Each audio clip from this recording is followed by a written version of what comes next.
घर की औरत। कहते हैं ना, घर दीवारों से नहीं, उसके अंदर रहने वाले लोगों से बनता है।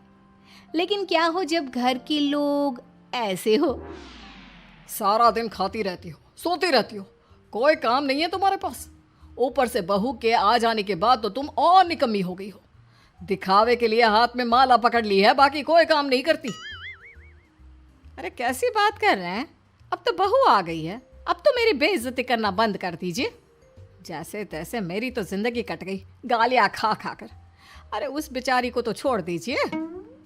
तभी बेटे के जोर जोर से चिल्लाने की आवाज आती है। कहा था ना तुमसे रिजाइन कर दो, क्यों नहीं किया? और ये पर्स लटका कर कहाँ निकली? चलो कमरे में, काम करो घर का। बहू बेटे की लड़ाई सुनकर सास ससुर बाहर आ जाते हैं। सामने खड़ी होती है नई नवेली बहू रीमा। देख लीजिए माँ जी, शादी से पहले तो मेरे माँ पापा के सामने कहा था कि शादी के बाद नौकरी करने देंगे, लेकिन अब क्या कह रहे हैं? तो तुम माँ जी को क्यों बोल रही है बहू? तब उसका मन रहा होगा, अब नहीं है। पर पिताजी, उसके मन से मेरा करियर तो नहीं चल सकता ना। ससुर को बहू की बात पर गुस्सा आ जाता है। वो बेटी की तरफ देखता है। पापा से जबान लड़ाती है, रुक। ये बोलकर वो पत्नी को खींचकर कमरे में ले जाता है और बंद कर देता है। ये सब देखकर सास दुखी हो जाती है। पति के जाने के बाद सास बेटी से कहती है, देख बेटा, अब जमाना कुछ और है। तेरे पिता ने घर में औरतों की कद्र नहीं की, लेकिन तू ऐसा ना बन। शहर की समझदार पढ़ी लिखी लड़की से शादी की है तूने, उसका ख्याल रखा कर, तमीज से पेश आया कर। जा, बहू को कमरे से बाहर ले आ। लेकिन बेटा नहीं मानता और बहू कमरे में सारा दिन बंद रहती है। शाम को बेटा बाहर जाता है कि सास चाय और बिस्कुट लेकर बहू के कमरे में जाती है। बहू बेटा ये ले, चाय पी ले। रो रो कर कैसी शक्ल बना ली है बेटा। माँ जी, ये कैसे लोग हैं? आप कैसे मैनेज कर रही हैं? ऐसे थोड़ी ना होता है माँ जी। घर की औरतों को तो पिताजी और ये इंसान समझते ही नहीं।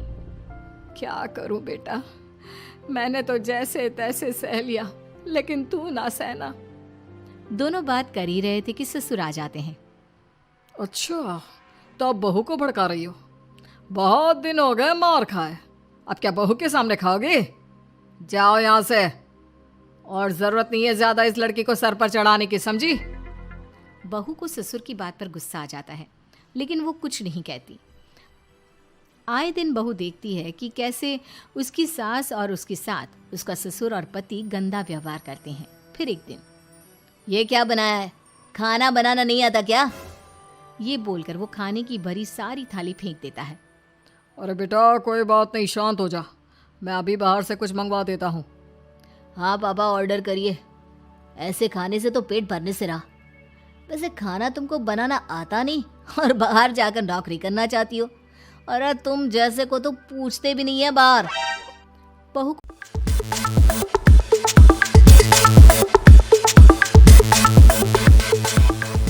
को पति की बात पर गुस्सा आता है, तभी सास बोल पड़ती है। तेरे से ज्यादा पढ़ी लिखी है, वो तो तूने इसे कहा था कि तू नौकरी करने देगा तो तुझसे शादी कर ली, वरना ना ही करवाते इसके माँ बाप तुझसे शादी इसकी। और कमाती भी ये तेरे जितना ही है बेटा। बहू हैरान रह जाती है कि जो सास खुद के लिए एक बार भी खड़ी नहीं हुई, वो उसके लिए बेटे को भी भला बुरा सुना रही है। उसकी नज़र में सास की इज्जत और बढ़ जाती है। वो सास को देखकर ये सब सोच ही रही थी कि उसके कान में एक जोर से चांटे की आवाज आती है। किसको किसको मार पड़ी? वो देख ही रही होती है कि उसकी नज़र जमीन पर बैठी सास पर पड़ती है। अभी तो धीरे से मारा, फिर जुबान खोली ना तो ऐसा मारूंगा कि कान के पर्दे फट जाएंगे। सास रो रही थी। बेटा और पति वहां से चले जाते हैं। पिताजी अच्छा किया माँ को जोर का चांटा लगाकर, आगे से जबान खोलने से पहले 4 बार सोचेंगी। बड़ी आई। दोनों हंसते हुए वहां से निकल जाते हैं। बहू सास को उठाती है और पानी देती है। मैंने ये दिन रोज देखे हैं बहू, लेकिन तू नहीं सहना। तू अपना जीवन अपने अनुसार जीना। शादी के वक्त मैंने तेरी माँ से बात करने की कोशिश की थी, उन्हें बताया था, लेकिन वो नहीं मानी। बहू सास को पकड़कर रोने लगती है। वो इसलिए नहीं मानी क्योंकि वो मेरी सगी माँ नहीं है। माँ जी, जिस तरह से आप मेरे लिए खड़ी हुई हैं ना, मेरी माँ भी नहीं हुई। बेटा मैं तेरा भला चाहती हूँ। तू नौकरी इस घर में रहकर तो नहीं कर पाएगी। एक काम कर, इस घर से चली जा, पैसे कमा और खुश रह। माँ जी, हो सकता है कल तक मैं आपके इस फैसले को मान जाती, लेकिन आज नहीं। माँ जी, आप यहाँ इस नर्क को झेले और मैं आपको छोड़कर चली जाऊं? नहीं, कभी नहीं। अगले रोज, सुनिए, वो क्या है ना, मुझे कुछ कपड़े और गहनों की ज़रूरत है, तो ज़रा पैसे दीजिए ना। अब आप घर के मर्द हो तो पैसे तो आपसे ही मांगूंगी ना। बुरा तो नहीं लग रहा ना आपको? नहीं नहीं, बुरा क्यों लगेगा। ये लो कार्ड, कर लेना शॉपिंग। अगले रोज, बिजली का बिल आया है 10,000 का, भर दीजिएगा। इतना बिल कैसे आ गया? बेटा वो क्या है ना, सारा दिन बहू घर में रहती है तो कमरे में एसी और टीवी चलता रहता है। अब कम से कम बाहर जाए तो 4 पैसे कमा कर लाए। लेकिन हम लोगों को थोड़ी ना औरत की कमाई खानी है, वो तो मर्द ही करता है ना। पति पर्स देखता है और फिर हाँ माँ, ठीक बोल रही हो। खैर चलता हूँ, ऑफिस का वक्त हो गया है। पति ऑफिस से पिता को फोन करता है। पापा, घर के खर्चे तो बढ़ते ही जा रहे हैं, ऊपर से महंगाई आप देख रहे हैं। मैं सोच रहा हूँ क्यों ना मीना को नौकरी के लिए हाँ कर दूँ, 4 पैसे ही लाएगी ना घर में। वो तो तू ठीक बोल रहा है, लेकिन ये औरत की जात, कल को 4 पैसे कमाने लगे तो यह नहीं कि सर पर चढ़कर नाचे। हाँ पिताजी, बात तो सही है। वो तो आप हैं जो माँ को मुट्ठी में रखा है, वरना मेरी वाली तो। खैर सोचते इस बारे में। शाम को पूरा परिवार साथ बैठा होता है। वो कल पनीर की सब्जी बनानी है तो थोड़े पैसे देकर जाना। और हाँ, कीर्तन भी रखा है संडे को, उसके लिए सामान की लिस्ट बना दी है, ले आना। पापा को दे दो, वो ले आएंगे। अरे पापा कहाँ से ले आएंगे, मेरे पास नहीं है पैसे वैसे। लो, पैसे ही नहीं है? मेरे पापा की जेब तो हमेशा नोटों से भरी रहती है। बेटा, लक्ष्मी को जो पूजता है ना, उसके पास लक्ष्मी रहती है।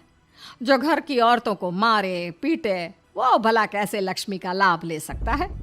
वाह वाह, क्या बात है, तो जबान खुल रही है तुम्हारी।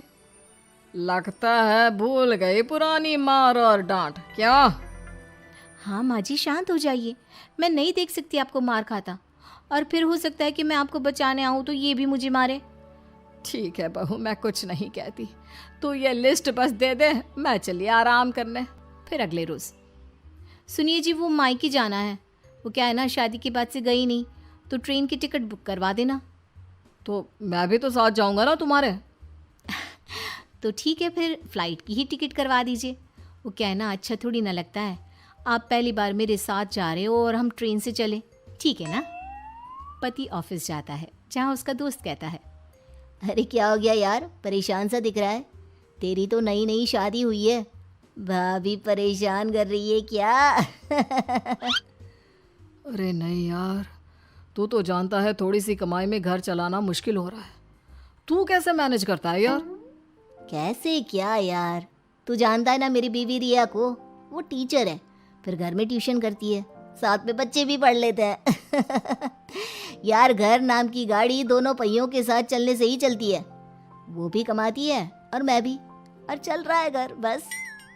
पति को दोस्त की बात समझ में आती है, लेकिन पिता का ज्ञान कैसे भूल सकता था। भाई, कल को सर पर चढ़कर नाचने लगी तो। शाम को घर आता है, जहाँ उसकी बुआ और उसका बेटा बैठे होते हैं। अरे आ गया लल्ला, कैसा थका थका सा लग रहा है, सब ठीक है ना? नमस्ते बुआ, कैसे आना हुआ? कैसा है रमेश? भाई को तो भाई की याद ही नहीं आती। अरे नहीं नहीं भैया, याद नहीं आती तो यहाँ कैसे आता? ये लीजिए मेरी शादी का कार्ड, जरूर आना। पति कार्ड खोलता है। डॉक्टर रश्मि, अरे वाह, तेरी होने वाली बीवी डॉक्टर है। और क्या भैया, आपकी बीवी इंजीनियर तो मेरी डॉक्टर। तभी वहाँ सास आ जाती है। अरे जब घर में ही बिठाना है बेचारी को, तो काहे का इंजीनियर है, तो काम वाली ही, घर का काम करती है और आराम। इतनी पढ़ी लिखी लड़की को घर पर क्यों बिठा रखा है? अरे बहू कहीं झोला छाप डिग्री तो नहीं लेकर आई है? पत्नी की बुराई सुनकर पति को गुस्सा आता है। नहीं बुआ, यूनिवर्सिटी टॉपर है मेरी मीना, और हाँ बड़ी कंपनी में काम भी करती है। बस शादी के बाद कुछ महीनों की छुट्टी ली थी। अगले हफ्ते से ऑफिस शुरू हो जाएगा। क्यों मीना? तभी ससुर आ जाते हैं। हाँ, लेकिन फिर घर का काम कैसे होगा? और पैसे कमाने लगेगी तो सर पर। पिता की बात पूरी नहीं हुई कि बेटा, सर पर चढ़ने का हक है उसका पापा। पत्नी है वो मेरी, यानी मेरे घर की रानी, और रानियां तो सर का ताज होती है। क्यों मीना? मीना पति की बात सुनकर शर्मा जाती है।